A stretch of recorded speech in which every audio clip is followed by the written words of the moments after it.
Tentang kronologi yang kami duga dalam tindak pidana korupsi ini, yaitu pemerintah Kota Bandung di tahun 2018 mencanangkan Bandung sebagai kota cerdas melalui program Bandung Smart City. Saat YM dilantik menjadi wali kota Bandung di tahun 2022, Bandung Smart City masih terus memaksimalkan layanan, diantaranya layanan CCTV dan jasa internet atau ISP. Yang menjadi penyedia layanan CCTV dan jasa internet ISP untuk Bandung Smart City yaitu PT SMA dengan posisi BN selaku direktur dan AG selaku manajer, dan juga PT Sivo dengan posisi SS sebagai CEO. Sekitar Agustus 2022, AG dengan sepengetahuan BN bersama dengan saudara SS menemui YM di pendopo kota wali kota dengan maksud agar bisa mengerjakan proyek pengadaan CCTV pada Dinas Perhubungan dan Dinas Komunikasi dan Informatika Pemkot Kota Bandung. Pertemuan tersebut difasilitasi saudara KR selaku Sekretaris Dinas Perhubungan Pemkot Bandung. Sekitar Desember 2022, kembali dilakukan pertemuan antara saudara SS, KR, dan YM di pendopo wali kota. Dan di pertemuan ini ada pemberian sejumlah uang dari saudara SS pada YM sekaligus untuk juga membahas pengkondisian agar PT Sivo sebagai pelaksana pengadaan ISP di Dishub Pemkot Bandung, walaupun keikutsertaan PT Sivo dalam proyek tersebut melalui aplikasi e-katalog. Jadi sesungguhnya pengadaannya sudah menggunakan e-katalog ya, tinggal menunjuk di e-katalog. Gitu. Setelah pertemuan itu diduga ada penerimaan uang oleh DD melalui KR dan juga YM yang diterima melalui saudara RH sebagai sekretaris pribadi sekaligus orang kepercayaan saudara YM yang bersumber dari saudara SS. Setelah DD dan YM menerima uang, KR menginformasikan kepada RH dengan mengatakan everybody happy. Atas pemberian uang tersebut, PT Sivo dinyatakan sebagai pemenang proyek penyediaan jasa internet atau ISP di Dishub Pemkot Bandung dengan nilai proyek sebesar 2,5 miliar. Sekitar Januari 2023, YM bersama keluarga, DD dan KR juga menerima fasilitas ke Thailand dengan menggunakan anggaran milik PT SMA dengan alasan untuk benchmark kota smart di Thailand, di Bangkok. YM juga menerima sejumlah uang dari AG melalui KR sebagai uang saku, dan YM menggunakan uang saku tersebut dengan membeli sepasang sepatu merek LV. Saudara Dede selaku Kepala Dinas Perhubungan Pemkot Bandung juga menerima uang dari AG melalui KR karena memerintahkan melakukan pengubahan termin pembayaran kontrak pekerjaan senilai 2,5 dari termin 3 termin menjadi 4 termin. Jadi yang semula 4 bulanan kemudian per terminnya menjadi 3 bulanan sehingga 4 termin. Dan setelahnya disepakati adanya pemberian uang untuk persiapan menyambut Lebaran di tahun ini. Diperoleh informasi penyerahan uang dari saudara SS dan AG untuk YM memakai istilah nganter musanking. Sebagai bukti awal penerimaan uang oleh YM dan DD melalui KR senilai sekitar 924,6 juta. Dari pemeriksaan, tim KPK juga mendapatkan informasi dan data adanya penerimaan uang lainnya oleh saudara YM selaku wali kota Bandung dari berbagai pihak yang masih akan terus didalami lebih lanjut dalam pemeriksaan penyidikan. KPK atas kegiatan tangkap tangan ini kemudian menetapkan 6 orang tersangka, yaitu pertama saudara YM sebagai selaku wali kota Bandung periode 2022 sampai saat ini. 2. Saudara Dede, Kepala Dinas Perhubungan Pemkot Bandung. 3. Saudara KR, Sekretaris Dinas Perhubungan Pemkot Bandung. 4. Saudara BN, Direktur PT SMA. 5. Saudara SS, CEO PT Sivo. 6. Saudara AG, Manajer PT SMA. Para tersangka tersebut disangkakan sebagai berikut. Pertama, Saudara BN, SS, dan AG sebagai pemberi diduga melanggar pasal 5 ayat 1 huruf A atau pasal 5 ayat 1 huruf B atau pasal 13 Undang-Undang 3199 Jungto 20/2001 tentang pemberantasan tindak pidana korupsi. B. Saudara YM, Saudara DD, dan Saudara KR diduga sebagai penerima melanggar pasal 16 huruf A, pasal 12 huruf A, atau pasal 12 huruf B, atau pasal 11 Undang-Undang 3199 Jungto 20/2001 tentang pemberantasan tindak pidana korupsi. Terkait kebutuhan penyidikan, selanjutnya para tersangka dimaksud ditahan tim penyidik masing-masing selama 20 hari terhitung mulai tanggal 15 April sampai dengan 4 Mei 2023. Pertama, Saudara YM ditahan di Rutan KPK pada Gedung Merah Putih. B. Saudara DD dan KR ditahan di Rutan KPK pada Markas Komando Polisi Militer Angkatan Laut Makopus Pomal. C. Saudara BN, SS, dan AG ditahan di Rutan KPK pada Pom-Bam Jaya Guntur. KPK menyampaikan terima kasih kepada masyarakat atas kepercayaannya dan yang telah melaporkan adanya dugaan tindak pidana korupsi di mana terjadi di sekitarnya yang telah dilakukan dan kemudian dilaporkan kepada KPK. KPK juga terus terang sekali lagi, KPK bersedih dan ironi mengapa sampai hari ini telah berulang kali KPK menangkap beberapa kepala daerah, tetapi masih saja ada kepala daerah yang masih melakukan penerimaan tindak pidana korupsi. Dan kami sekali lagi berharap ini tentu perlu perbaikan secara sistemik.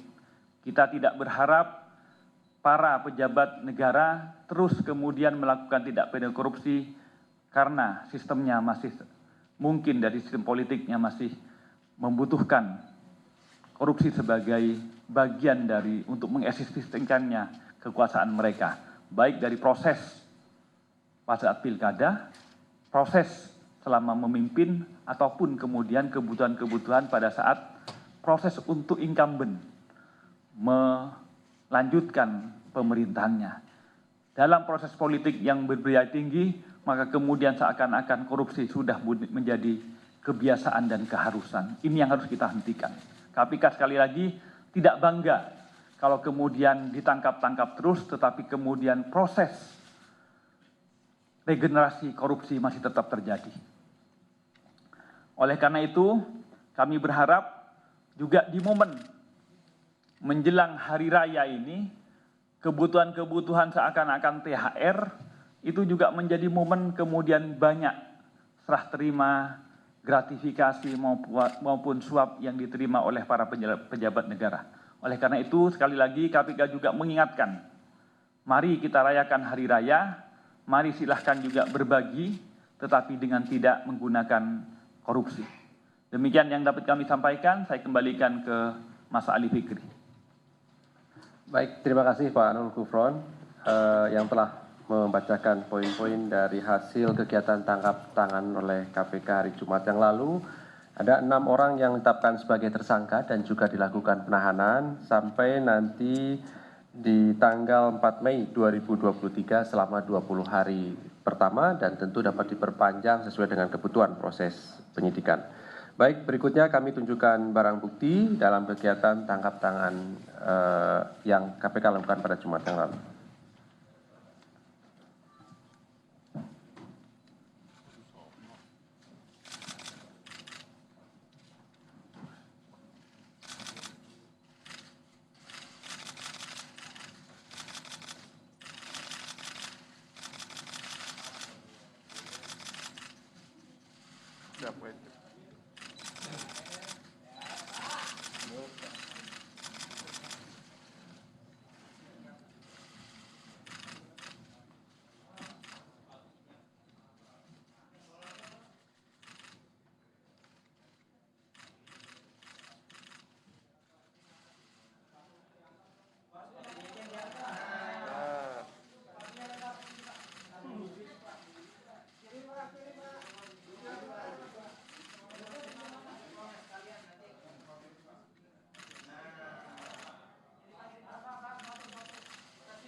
Terima kasih.